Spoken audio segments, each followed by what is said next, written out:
Hello everyone, আসসালামু আলাইকুম। আজকে আমি আপনাদের সাথে শেয়ার করতে যাচ্ছি শিং মাছ ভুনার রেসিপি।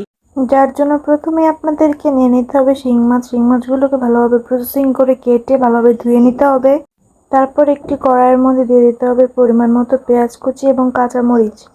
পেঁয়াজ কুচি ও কাঁচামরিচগুলোকে ভালোভাবে ভেজে তার মধ্যে দিয়ে দিতে হবে সামান্য পরিমাণ পানি। তারপর দিয়ে দিতে হবে পরিমাণ মতো রসুন বাটা। মাছের মধ্যে রসুন বাটা ব্যবহার করলে মাছের যে একটা স্মেল থাকে সেই স্মেলটা আর বের হয় না। তারপর দিয়ে দিতে হবে হলুদের গুঁড়া, মরিচের গুঁড়া, জিরা বাটা, পরিমাণ মতো ধনিয়ার গুঁড়া এবং পরিমাণ মতো লবণ দিয়ে ভালোভাবে মশলাগুলোকে নেড়ে চেড়ে মিশিয়ে নিতে হবে। মশলাগুলো হালকা কষানোর পর দিয়ে দিতে হবে আগে থেকে প্রসেসিং করে রাখা শিং মাছগুলো। শিং মাছ কাটাটা একটু কষ্টকর হলেও এটা কিন্তু খেতে খুবই ভালো লাগে এবং এটা আমাদের জন্য খুবই পুষ্টিকর। তারপর দিয়ে দিতে হবে ঝোলের জন্য পরিমাণ মতো পানি। কিছুক্ষণ পর নামিয়ে নিলে কমপ্লিট হয়ে যাবে খুবই মজার শিং মাছের ঝোল বা ভুনা রেসিপি। আপনারা যদি ঝোল রাখতে চান তাহলে এই পরিমাণে নামিয়ে নেবেন, আর ভুনা করতে চাইলে ঝোলটা আরও শুকিয়ে ফেলবেন।